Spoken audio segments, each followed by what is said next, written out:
Hi YouTube, welcome to the latest video coming to you from All Things Hitman. My name is Reaper1. I recently released a poll inquiring what kind of content you wanted me to produce next. Despite the overwhelming majority being in favour of more Hitman lore, I had already started production on Chapter 2 of my in-depth GTA 4 review. Unfortunately, my production became temporarily stalled on that project because of a corrupted file. I will now have to wait until I return home before I can resume work on that one. Consequently, my attention turned to a Hitman lore video that I had had in mind for many months. That is, the Hitman series' future of storytelling. This video will be closely analysing the slowly evolving gameplay tactics that IO Interactive have utilised over time to make the intriguing and complex balance between 47's cold-blooded assassinations and his manipulation of his physical environment all the more masterful and spellbinding. When these two key gameplay components are mixed as one, some astonishingly brilliant storytelling can be crafted. This analysis will conclude by offering a humble prediction of how storytelling within Hitman might evolve in the future. IO Interactive have always created a vibrant world with which 47 can engage and interact with his physical environment in order to make his hits all the more creative and satisfying. However,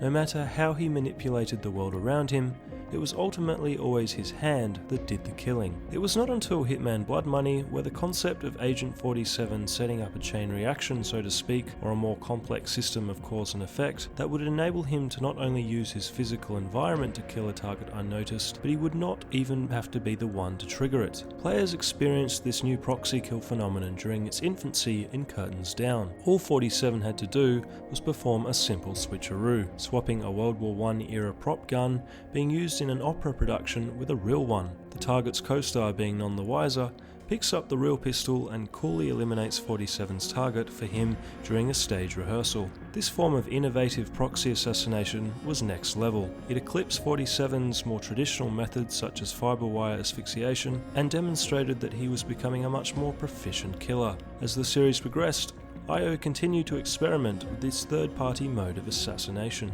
This proxy kill phenomenon was still in its adolescence during Hitman Absolution. IO had put more of their narrative development and expression in the form of linear level design and grainy, thriller-like cinematics. However, they subtly toyed with the idea. A key example occurs in Hunter and Hunted, Chinatown. Upon discovering that his target, Bill Dole, is due to meet a corrupt police officer dealing firearms, 47 nonchalantly steals a file that details their agreement. This simple swipe triggers an instantaneous feeling of distrust between the two. Both pull their firearms. Bill, being the weaker gunslinger, is promptly dispatched by the policeman. 47 has once again manipulated a third party to eliminate his target. Even in these early stages, this innovative method of proxy killing did much to emphasize 47's masterful resourcefulness and finesse. It was not until 2016's Hitman did IO take proxy kills to the next step. Since there had been a substantial gap between Absolution and Hitman, players were reintroduced to this proxy kill mechanic in the tutorial mission The Final Test. 47 was able to manipulate a Soviet officer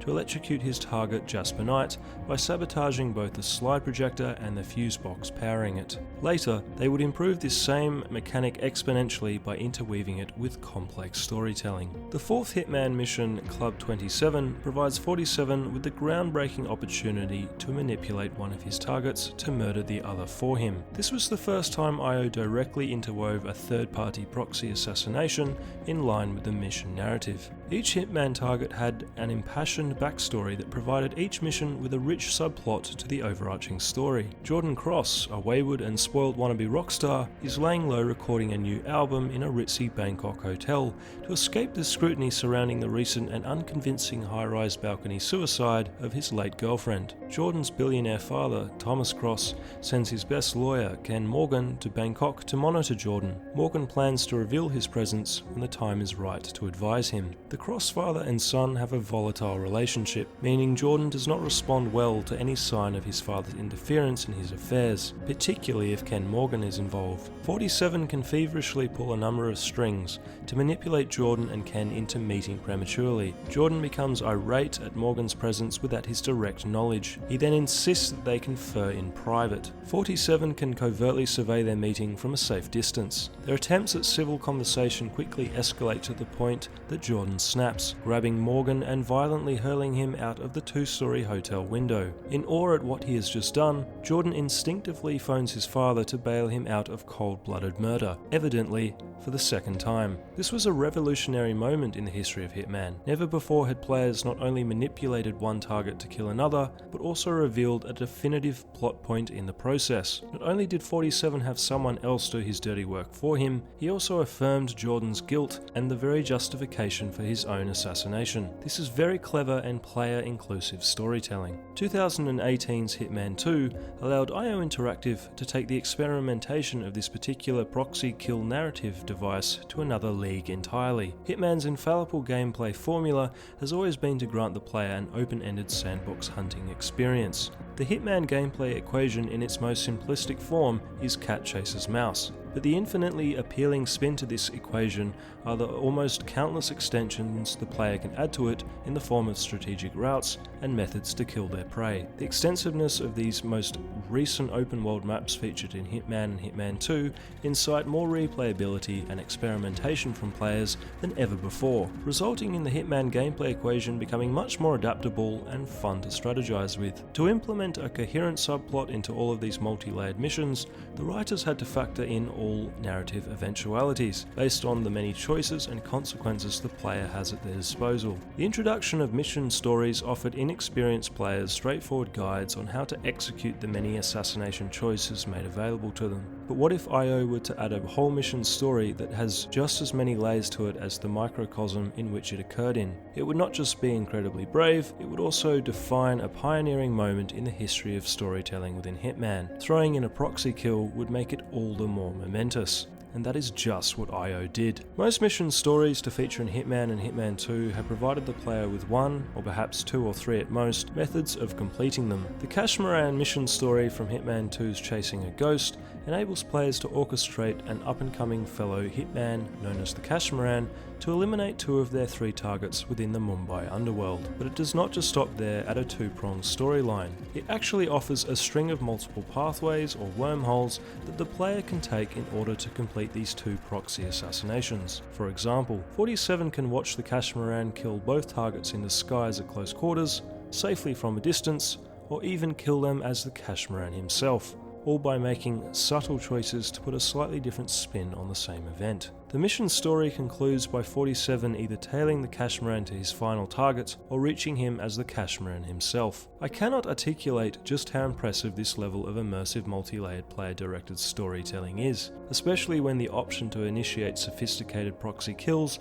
is thrown into the mix. It is evident that the IO writers have been inspired by the philosophical and quantum multiverse, or many worlds theories that hypothesize that many universes can be spawned and exist parallel to one another based on the individual choices that we all make, almost like the butterfly effect, seemingly insignificant choices inadvertently producing alarming ramifications down the line. These are highly underrated gameplay narrative devices that are commonly overlooked by casual players. The notional elements of player-manipulated environments, proxy kills, and multiverse-driven subplot lines are adding pivotal layers to the overall storytelling in Hitman. Narrative is reaching elevated heights that would have been incomprehensible to players who first stepped into 47's shoes 2 decades ago in Hitman codenamed 47.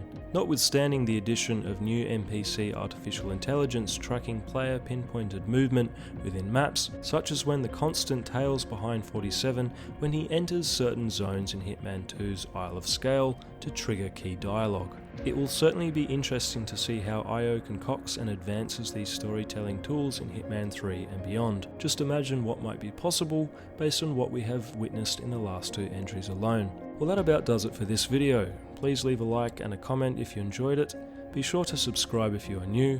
Do consider pledging a small donation to the channel if you would like to support my work. I look forward to covering much more Hitman lore with you in the future. Reaper 1 out.